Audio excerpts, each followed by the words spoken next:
Welcome back my new session number 4। मैं आपके Bittu sir math के साथ फिर से जुड़ चुका हूं।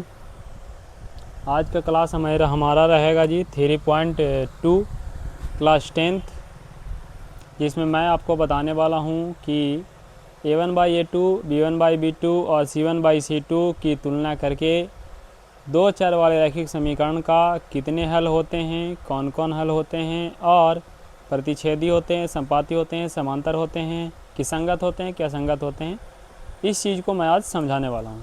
साथ में कुछ ऐसे समीकरण भी ऐसे प्रश्न भी आएंगे जिसका समीकरण बनाना होगा। तो चलिए आज की क्लास को मैं करता हूँ शुरू। तो सबसे पहला क्वेश्चन हमारे पास है कि कक्षा 10 के 10 विद्यार्थियों के एक गणित की पहेली प्रतियोगिता में भाग लिया है। कक्षा 10 के 10 विद्यार्थियों ने भाग लिया है। लड़कियों की संख्या लड़कों की संख्या से 4 अधिक है, तो प्रतियोगिता में भाग लिए लड़कों और लड़कियों की संख्या ज्ञात करें। दो चर वाले रैखिक समीकरण के हर एक प्रश्नों में आप क्या करेंगे कि जो चीज़ निकालने के लिए बोला जाए उसको आप मान लेंगे। क्या कर लेंगे? मान लेंगे। ए वो के एक्स, ए वो के वाई, क्योंकि दो चर वाला रैखिक समीकरण है तो दो चीज़ तो रहेगा ही रहेगा। तो मान लेते हैं, माना कि लड़के की संख्या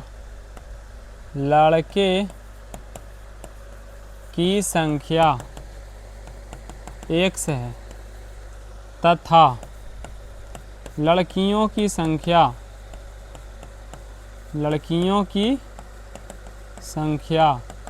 y है। इसके बाद चलेंगे प्रश्न से। इतना लिखने के बाद अब प्रश्न से चल सकते हैं। प्रश्न जैसा कहेगा वैसा आप करेंगे। पहला कंडीशन बोला है कि जो प्रतियोगिता है उसमें 10 विद्यार्थी भाग लिए हैं और 10 विद्यार्थी 10th क्लास के छात्र हैं। अगर 10th क्लास के 10 विद्यार्थी हैं तो इस बात का अर्थ ये है कि लड़के और लड़की दोनों मिला करके 10 हैं। तो सबसे पहला समीकरण होगा x + y = 10। दूसरा समीकरण बोला है कि जो लड़के हैं x जो हैं वो लड़कियों से 4 कम है, या ऐसा बोल सकते हैं लड़कियां लड़कों से 4 अधिक है। यानी लड़कियां y है जो कि x से 4 अधिक है। x से 4 अधिक है तो x में 4 जोड़ दो तो क्या हो जाएगा? दोनों बराबर हो जाएगा। तो दोनों समीकरण को हल करने के लिए आप क्या करेंगे कि y को ले जाएंगे उधर, 4 को भेजेंगे इधर, तो जाएगा x - y = कितना? 4, लेकिन -4। This is equation first and this is equation second. और समीकरण 1 और समीकरण 2 को आप क्या करेंगे कि विलोपन, प्रतिस्थापन, ब्रजगुणन या ग्राफीय विधि से हल करेंगे। हल करने के बाद जो भी आंसर आएगा वो हो जाएगा आपका सॉल्यूशन। देखते हैं, कोशिश करते हैं हम कि क्या आंसर आ रहा है। तो सबसे पहले तो x y = 10 दिया है और x - y = दिया है -4। तो आप क्या करेंगे? दोनों समीकरण को जोड़ देंगे। क्या कर देंगे? जोड़ देंगे। जोड़ करके देखिए, जैसे ही आप जोड़िएगा तो x + x हो जाएगा 2x। ये दोनों कट जाएगा, 10 में घटाएंगे मत 4 तो बचेगा 6, 2 से कटेगा 3 तो x का मान हो जाएगा 3। अब x का मान 3 आया तो बताइए y का मान क्या होगा? दोनों समीकरण में x और y का योग 10 है। पहला 3 है, दूसरा हो जाएगा 7। ये हो जाएगा पहला का सोल्यूशन। ठीक है, चलिए मैं नेक्स्ट का यदि मैं बात करूँ तो नेक्स्ट क्वेश्चन नंबर 2 है। कह रहा है 5 पेंसिल और 7 कलम का मूल्य 50 रुपया है, जबकि 7 पेंसिल और 5 कलम का मूल्य 46 रुपया। तो एक पेंसिल और एक कलम का मूल्य क्या होगा? तो जो पूछा जाए उसको मान लो। एक कलम का मूल्य 100 रुपया है, मान लो। माना कि उसके बाद एक पेंसिल है ना, पेंसिल का मूल्य भी मान लो। पेंसिल का मूल्य 22 रुपया है। अगर एक कलम का मूल्य 100 रुपया है और एक पेंसिल का मूल्य 22 रुपया है तो आप बताइए कि समीकरण किस तरीक़ा से बनाएंगे। तो प्रश्न से चलेंगे और समीकरण को बनाएंगे। प्रश्न में क्या बोल रहा है?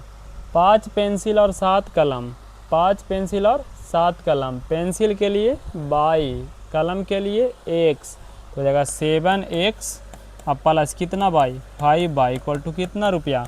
51 हो गया। नेक्स्ट 7 पेंसिल और 5 पेन, यानी कि 5 कलम तो 5x, उसके बाद 5 कलम, उसके बाद 7 पेंसिल, 7y = कितना? 46। This is equation second. दोनों को विलोपन विधि से बना लिया जाए। विलोपन विधि से बनाने के लिए आप क्या करेंगे, x या y के गुणनफल को बराबर करेंगे और उसके लिए हमें करने की ज़रूरत है पहला समीकरण से गुना 5 और दूसरा समीकरण गुना 7 और दोनों समीकरण को क्या करना है, घटाना है। लिखते हैं 1 गुना 5, 1 गुना 5 घटाव 2 गुना 7 करने पर, तो एक में यदि आप गुना करते हैं 5 से तो 7 पचे 35 से x हो जाएगा, प्लस हो जाएगा 5 पचे 25 बाई बराबर हो जाएगा 250, बराबर क्या हो जाएगा 250। इसके आगे मैं क्या करूं कि 7 से गुना करेंगे नीचे वाला में, तो 35 x हो जाएगा, 7 7 49 बाई हो जाएगा, बराबर हो जाएगा 230 हो जाएगा, 200 हो जाएगा 30। दोनों को यदि मैं घटाऊँ, दोनों को घटाऊँ तो माइनस हो जाएगा, माइनस हो जाएगा, माइनस हो जाएगा, ये दोनों कट जाएगा, ये दोनों होगा -24 बाई इक्वल टू, ठीक है, सॉरी 230 तो नहीं होगा भैया, ये मैं गलत गुना किया हूँ क्योंकि 7 से गुना करना है। 7 छक्का 42 के 2, 7 छक्का 42 के 2, बाकी 4, 7 चौका 28 और 4 32, कितना बचेगा जी। तो इसको यदि आप घटाएंगे 322 में यदि घटाएंगे 250, 70 दो 72, 72 माइनस में, माइनस से माइनस कट गया, बाई यहाँ पर ही कटेगा 3 बार में, तो बाई बराबर हो गया 3। बाई के मान 3 आया तो x का मान क्या होगा, उसके लिए आप रख सकते हैं समीकरण 2 में इसका मान आप रख दीजिए, समीकरण 2 में मान रख सकते हैं। बाई का मान समीकरण 1 में, ठीक है, 1 में रखने पर, एक है 7x + 5, बाई की जगह पे लिखेंगे 3 इक्वल टू 50, तो 5 दिया 15 उधर जाएगा तो -15, तो 7x बराबर होगा 50 - 15 इक्वल टू क्या हो जाएगा जी 35। 7x से 7 से कट जाएगा 5 और x equal to 5। Okay, done है साथियों। चलिए मैं नेक्स्ट क्वेश्चन की ओर चलूँ। हाँ ठीक है, ठीक है, अब वीडियो को पॉज करके आप ले लीजिए, स्क्रीनशॉट ले लीजिए, टाइम नहीं बिता सकते ना वीडियो पे।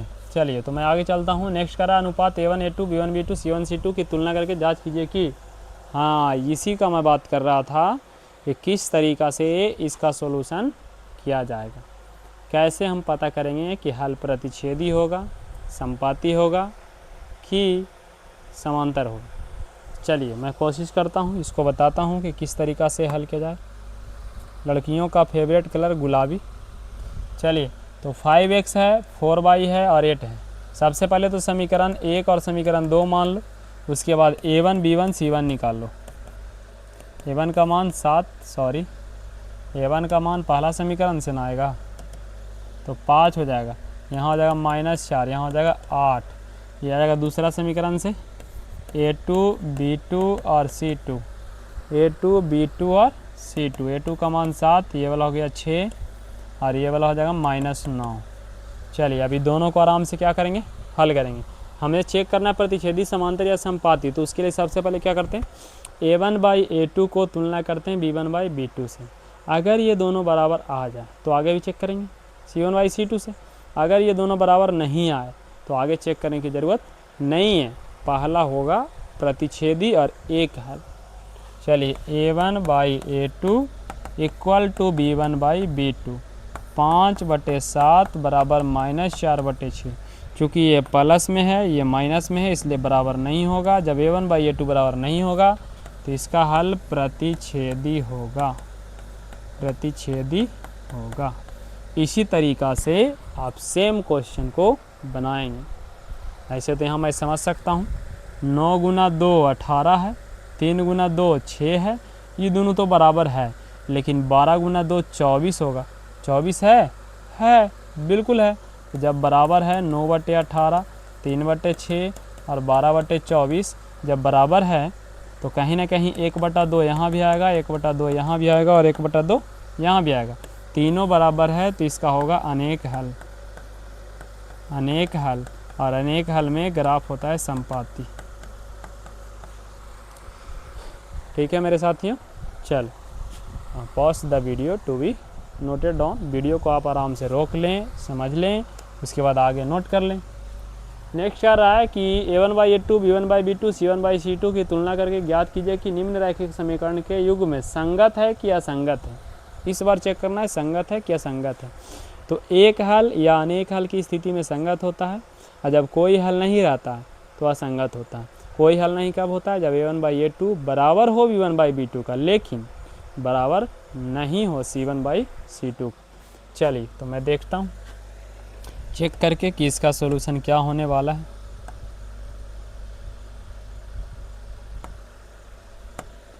इसका सॉल्यूशन क्या होने वाला है? a1 लिख लेता हूँ, b1 लिख लेता हूँ, c1 लिख लेता हूँ। कुछ खास फर्क नहीं दिख रहा है, थोड़ा सा और डार्क। हाँ चलिए ठीक है। यहाँ से हो जाएगा 3, यहाँ से हो जाएगा 2, यहाँ से हो जाएगा 5।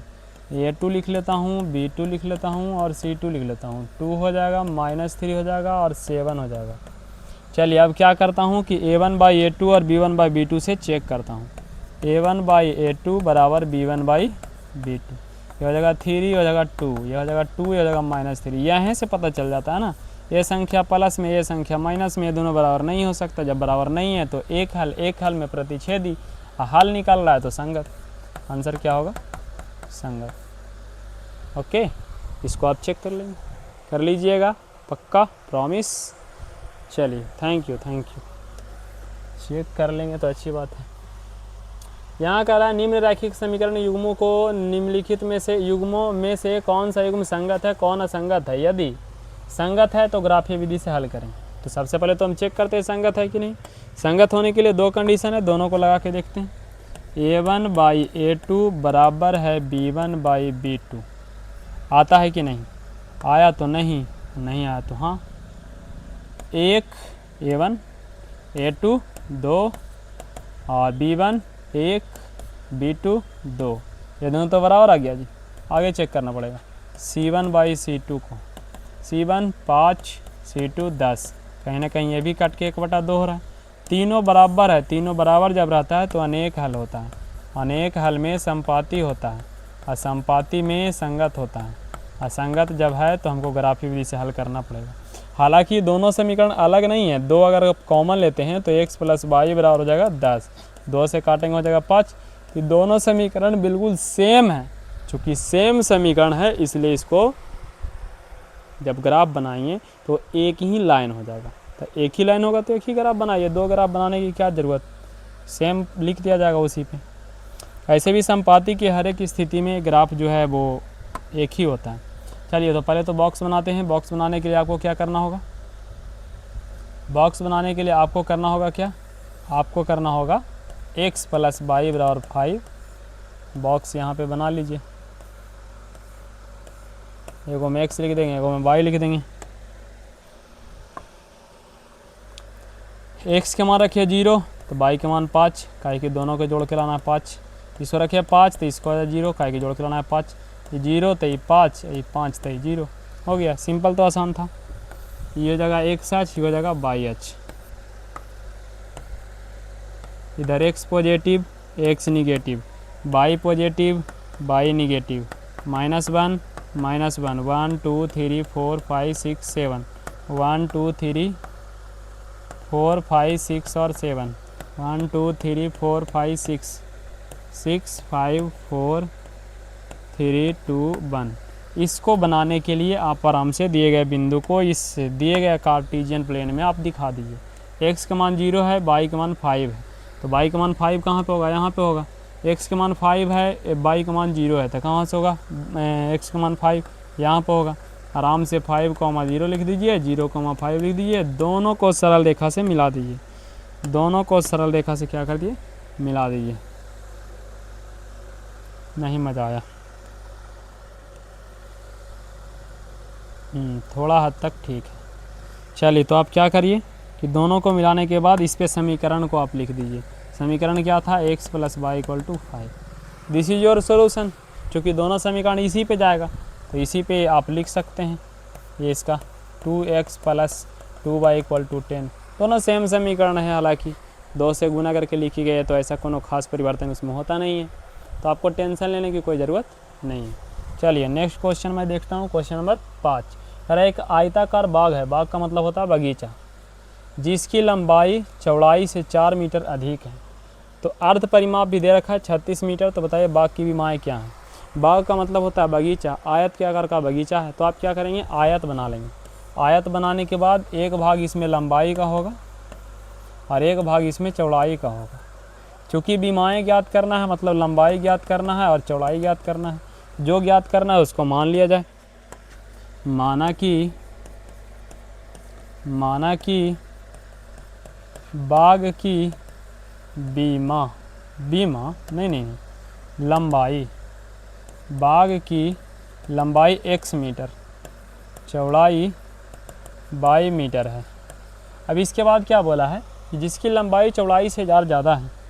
लंबाई के बारे में बोला कि चौड़ाई से 4 अधिक है। प्रश्न से चलिए और समीकरण बनाइए।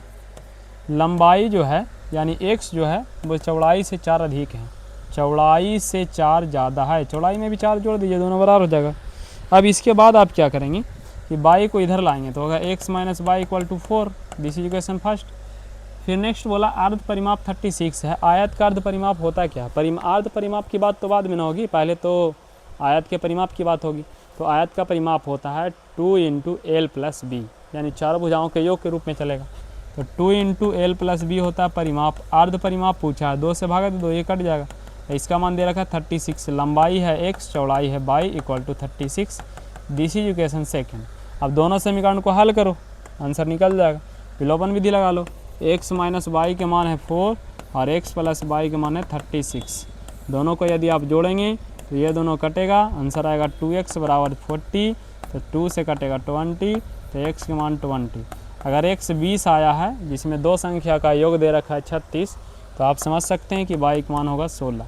यानी लंबाई 20 मीटर तो चौड़ाई हो जाएगा 16 मीटर। ठीक है छात्रों, समझ में आ रहा होगा आपको? जी जी जी, ओके ओके ओके। चलिए नेक्स्ट क्वेश्चन की मैं बात करूं तो एक रैखिक समीकरण है 2x plus 3y minus 8, 2x plus 3y minus 8 equal to 0 कह रहा है। ये दी गई है, ठीक है। 2 चर वाले एक रैखिक समीकरण आप बताइए जिसमें प्राप्त युग्म का ज्यामितीय निरूपण निम्न प्रकार से हो। पहला प्रतिच्छेदी हो, मतलब इस समीकरण के संगत एक और ऐसा समीकरण आप बताइए जिसमें वो दोनों का रिलेशन प्रतिच्छेदी हो, वो दोनों का रिलेशन समांतर हो, वो दोनों का रिलेशन संपाती हो। मानी कि 3 उदाहरण आपको देने हैं। इसमें पहला प्रतिच्छेदी होना चाहिए। प्रतिच्छेदी होने के लिए a1/a2 बराबर नहीं होना चाहिए b1/b2, यानी किसी भी स्थिति में 2 और 3 के अलावा यहाँ पे कोई और रखा जा सकता है। उसके गुणनफल को भी नहीं रख सकते हैं, ना उसके भागफल को रख सकते हैं, ना सेम संख्या। बस संख्या को आगे पीछे गुना भाग माइनस प्लस करके रख दीजिए। तो यहाँ -2x रख दीजिए, यहाँ 3y रख दीजिए, चलेगा, कोनो दिक्कत नहीं है। क्योंकि 2 को भाग देंगे -2 से तो बराबर नहीं होगा 3/3 से। ये है प्लस, ये है माइनस, तो ये दोनों बराबर नहीं हो सकता। प्रतिच्छेदी का आंसर हो गया। क्योंकि हमको बोला है भैया इसमें एक उदाहरण दीजिए, और उदाहरण देने वाला कोई भी प्रश्न का आंसर एक ही नहीं होता। उदाहरण कुछ भी दिया जा सकता है। यहाँ से पटना जाने का रास्ता एक नहीं है, बिहार शरीफ से होकर जा सकते हैं, कंगासराय से होकर जा सकते हैं। मैं परवलपुर से हूँ तो आप समझ सकते हैं कि रास्ते कितने हैं। ये थरथरी से भी जा सकते हैं। तो उदाहरण कोई भी हो सकता है। समांतर की मैं बात करूँ तो यहाँ से हो जाएगा क्या, 2x plus 3y equal to -8 equal to 0 है। अब इसके समांतर एक रेखा देख लीजिए, समांतर होना चाहिए। समांतर मतलब C1/C2 बराबर नहीं होना चाहिए। तो इसको सेम ले लीजिए और इसको बदल दीजिए, प्लस कर दीजिए, सेम नहीं होगा। एक प्लस कर दीजिए, एक माइनस, एक प्लस कर दीजिए, हो गया उसको उदाहरण। इसको भी संपाती करना है तो 2x plus 3y minus 8 equal to 0। संपाती का कंडीशन अभी अभी आप देखे थे कि संपाती के कंडीशन में क्या होता है कि कोई भी जो समीकरण होता है उसमें 2 से गुना करके 3 से गुना करके लिख देता है। तो हम भी वैसा ही लिख देंगे, कोई दिक्कत नहीं है। 2 से गुना कर लिख दीजिए, 4x प्लस 3 दूना 6y और 8 दूना 16 बराबर हो जाएगा 0। बराबर का चिन्ह समझ में आया? चलिए, तो आज की क्लास मैं यहाँ समाप्त करूँगा। आज की क्लास में मैंने आपको सिखाया कि a1/a2 b1/b2 c1/c2 से किस तरीक़ा से संख्याएं समीकरण के साथ खेल किया जाता है, हल कैसे निकाला जाता है, उसका सॉल्यूशन कितने हैं, प्रतिच्छेदी हैं, ग्राफ कैसे हैं, संगत है असंगत है, ये चीज़ को कैसे पता किया जाता है। ये पूर्ण रूप से मैं डिटेल्स में मैंने आपको बताया। इसी तरीक़ा से मैं आपके साथ लगा रहूँगा। नेक्स्ट वीडियो में मैं आपको लाने वाला हूँ, बताने वाला हूँ नेक्स्ट क्लास में कि 3 पॉइंट जो है थ्री उसका सलूशन किस तरीक़ा से पूर्ण रूप से आसान भाषा में आसान विधि द्वारा कैसे करें। ठीक है, तो मेरे साथ जुड़े रहें, मेरे चैनल को सब्सक्राइब करें, लर्न विथ ग्लोरियस 2.0। और अगर मेरा वीडियो आपको पसंद आ रहा है, हमारे पढ़ाए हुए भाषा आपको समझ में आ रहे हैं, तो अपने दोस्तों को शेयर करें, मेरे वीडियो को लाइक करें ताकि मोटिवेशन मिलते रहे और मैं आपके साथ लगा रहूं। धन्यवाद।